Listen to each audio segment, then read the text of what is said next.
Williamsport State College. Welcome back to the Lock Haven University Coaches Show, live every Tuesday night from Haywoods on the Green in Mill Hall. I'm Jonathan Schwab. We will be with you until 1:30 if it's Saturday, until 7:30 if it is Tuesday night. If you're here on Tuesday night at Haywoods, thank you so much for joining us. If you're listening on the Bear Country Sports Network, we are about, let's say 45 minutes or so from Lock Haven University football. They're finally home. Lock Haven hosting Westchester homecoming weekend at Hubert Jack Stadium. And thrilled to be joined right now by Lock Haven University head football coach Dave Taynor. Coach, coming off week 3 on the road against Slippery Rock, and one of the real highlights starting the second half. You go with the 2-quarterback look throughout the night. Really, at times, it was a 3-quarterback look the way it played out. But opening that second half, run heavy, and a long 14-play, 73-yard touchdown drive. What was the biggest factor in that successful touchdown drive? Well, the biggest factor with us really throughout the day as far as moving the ball was our offensive line. You know, our offensive line did a great job of playing a very physical brand of football throughout the day, specifically on that series. And you referenced the quarterback play and playing of multiple quarterbacks. Sometimes the best laid plans go a little bit different. We started Jimmy Strickland at quarterback, and he injured his ankle on the first series and kind of was not bad enough where he couldn't play, but kind of played through it for as long as he could. Kyle Knight, who's a true freshman, came in and played really in some run packages that we had, and did a great job of being physical and run the football, ran the ball for over 100 yards in the game. Specifically on that drive, kind of the catalyst to starting that drive is we ran a little power read with him, and he broke 5 tackles and went for 20 yards, and it put a little bit of us on the shoulder, and that got the O-line hungry and really very run heavy and leaned on them down the field and finished it. Was kind of disappointed that Kyle didn't get a touchdown. I still can't see how it wasn't ruled with him being in the end zone because I think he got tackled about 3 yards deep. But we ran it on the next play, and the next play ran a little inside dive play, and I think all 11 of our guys were in the end zone at the end of it. So those guys did a good job being physical on that drive. I don't know that that's an official rule, but I'm pretty sure when all 11 guys are in the end zone, they can't say he's not in the end zone. So that worked out pretty well. Yeah, I think actually it was 10 in there. The quarterback handed it off, and he watched them go in. But all the other 10 guys, they were all in the end zone. Kyle Knight, the true freshman, what did he bring to the table? What he brought to the table in his first game action as a quarterback was a physical, good football player. We're still in the process of him learning our entire offense, but, use some of the skill sets that he has, which he's a very good runner of the football. And so we used him in that capacity, give us a little bit extra number in the run game, and he did some good things. I think he broke 16 tackles on the day. He had a couple opportunities with, all the credit in the world goes to Marcus Martin for breaking the record for most sacks and tackles for loss in a career. But there's at least a couple broken tackles that we contributed with our young guy out there playing. You mentioned Jimmy Strickland starting at quarterback. He was injured on that first series, gutted it out through the third quarter. But how did his injury impact the offensive game plan? Well, we were a little more one-dimensional than we would like to be. We've prided ourselves in being a team that offensively over the last couple of years have been able to do it both, on the ground and through the air. We've got to really focus this week and being a little bit better and proficient through the air. So we're going to get more practice time. The reality is Kyle really has probably, since the early parts of camp, maybe taken – 5 to 10 total reps in the pass game. So, he hasn't done a whole lot in practice. So this week he'll get a lot more concentrated reps as we get, Jimmy back to being healthy. Joined by Lock Haven University head football coach Dave Taynor on the Lock Haven University Coaches Show, live from Haywoods on the Green in Mill Hall. We're here every Tuesday night. Offensively, you continue to take those baby steps forward. Where do you need to see the most continued growth in order to produce the kind of results that you're accustomed to and that you expect from your offense?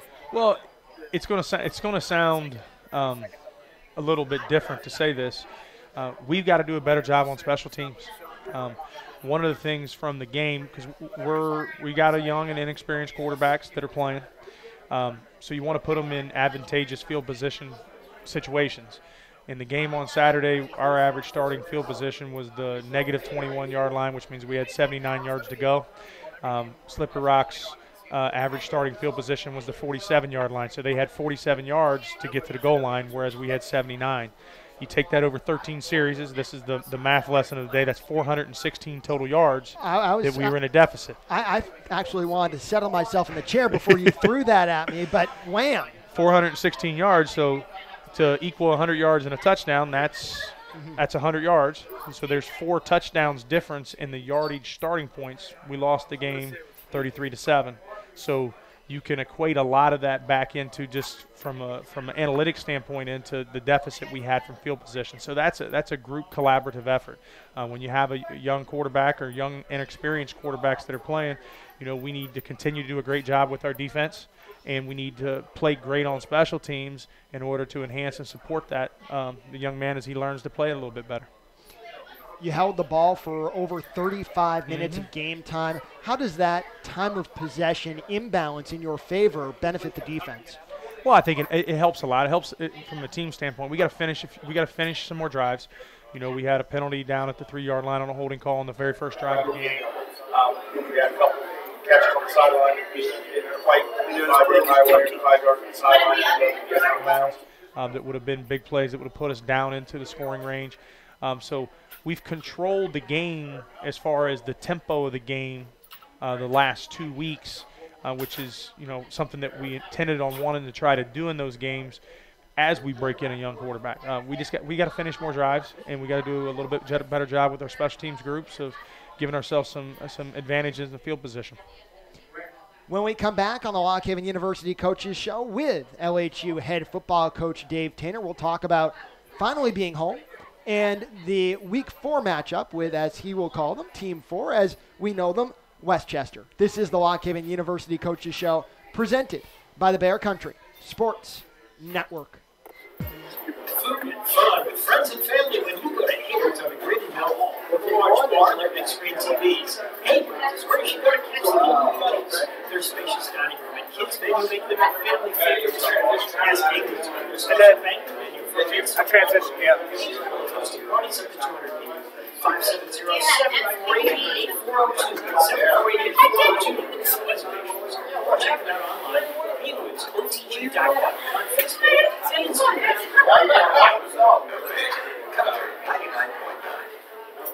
Welcome back to the Lock Haven University Coaches Show. If you're here on Tuesday night, thank you for coming into Haywoods on the Green in Mill Hall. If you're listening on Saturday, it is the precursor to Lock Haven University football. The pregame with Nate Carpenter and myself coming up at 1:30.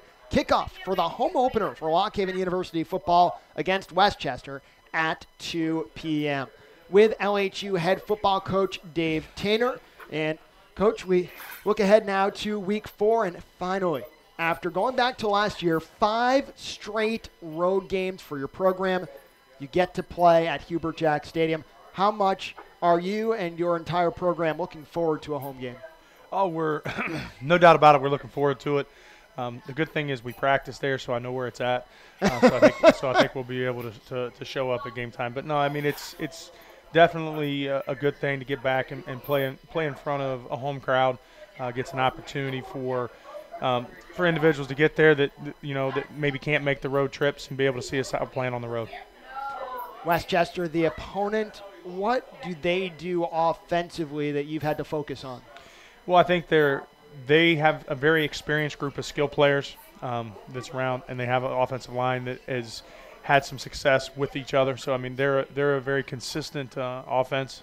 I think their running back is a very talented player. The quarterback does a good job of delivering the ball, and he pushes the ball down the field. So, I mean, and he does some good things off schedule, so not just on schedule plays, but off schedule plays. So our defensive backfield, which we look at as one of the strengths of our program, needs to continue to step up to the table. I was happy with, but always looking for more off of them last week. They had 2 phenomenal receivers at Slippery Rock that we kept them under 100 yards combined between the 2 of them. So we feel pretty. We made some steps and strides. We just got to continue to build upon them. just 65 yards combined for the poo-poo platter combination of Marcus Johnson and Millie Ray. The quarterback, Paul Dooley, you mentioned for Westchester, a run-pass threat. And the 3 quarterbacks you faced in the first 3 games, Jake Sisson of Edinboro, certainly with mobility to get out of the pocket and run, but Dooley, probably the most run-pass balanced guy you've faced in the first 4 weeks. What's unique about defending a quarterback who will run but also can throw the ball? Well, obviously it brings an extra number into the run game, and they use him, and they'll also use a little bit of a wildcat package with number 14 as well back there. So they do some things with those guys that add the extra number into the run game, and that's one of the things about having a quarterback that runs is, it adds an extra number into the game. So you're able to use an extra blocker, and you're able to use extra guys to create some diversion. To be able to get guys moving lateral and then splice them vertically. So they do that within it. But I think the biggest strength with him is his ability to be a little bit off schedule.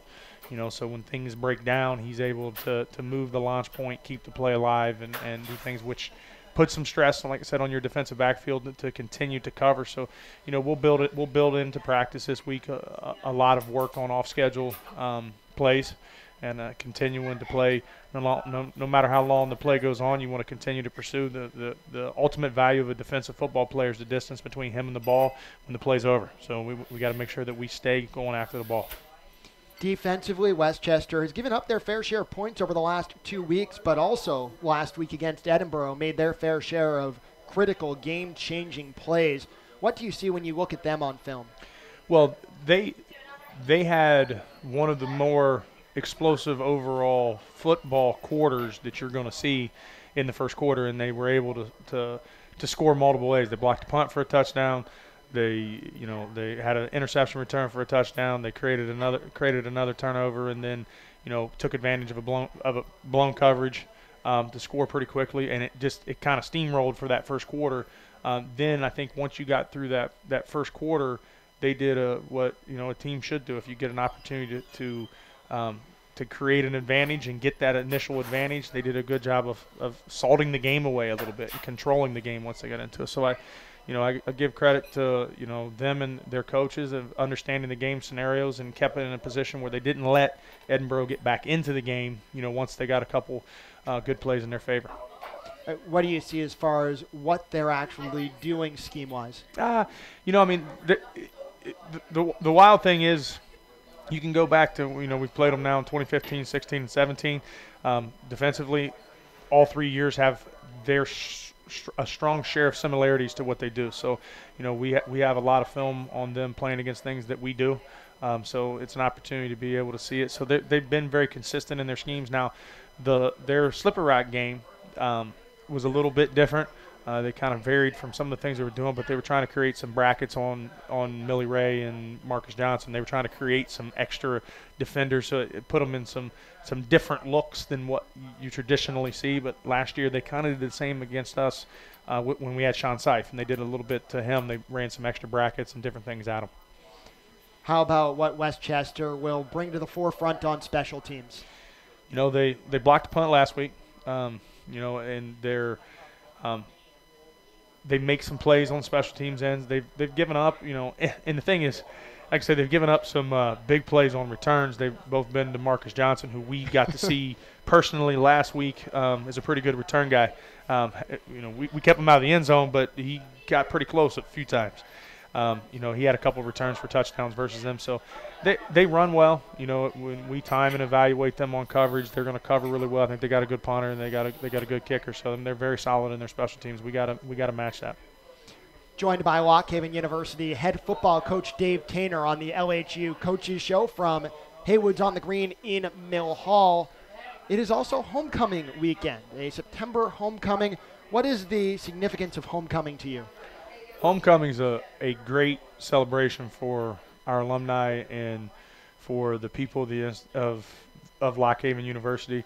The reality is for us, it's a home game that I'm going to get some young, inexperienced quarterbacks better to go play in, and all those festivities and things that are going on are kind of pushed to the side a little bit with what we're doing. And it's going to be important that we focus that way. That it's not. This is, it's a football game we're preparing for, not a spectacle. As for the football game, how would it change the game for your team if you're able to get out to an early lead? I mean,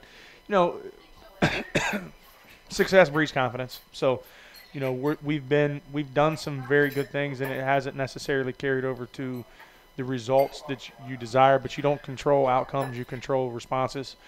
So, we got to continue to focus on bettering our processes and putting ourselves in positions to be able to go out and be successful.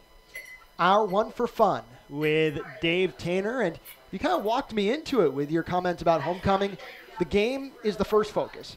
So my question for you is, what is your favorite homecoming weekend memory that is from outside of the game itself?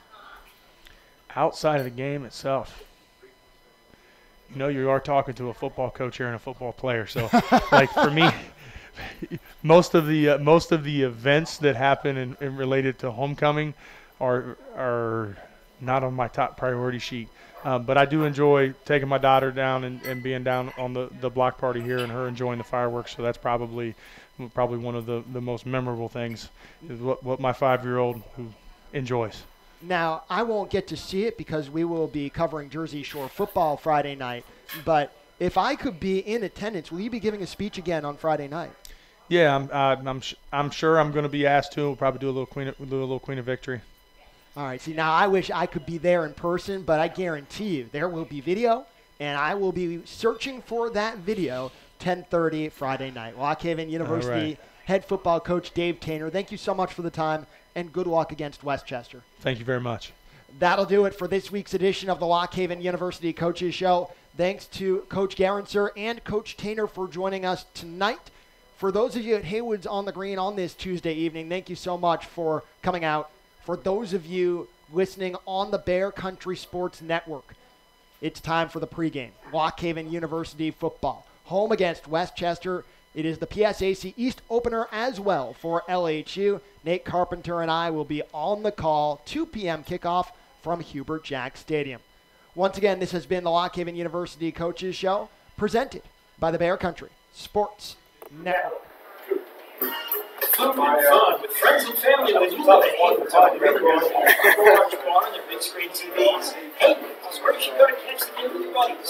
Their spacious dining room and kids menu make them a family favorite too. Ask Haywoods about their special banquet menu for events at home. Haywoods hosts 2,200. No, we gotta stay up. 748-8402. 748-8402. I'm about to. Check them out online. Haywoods, OTG.com, on Facebook. Yeah. And Instagram.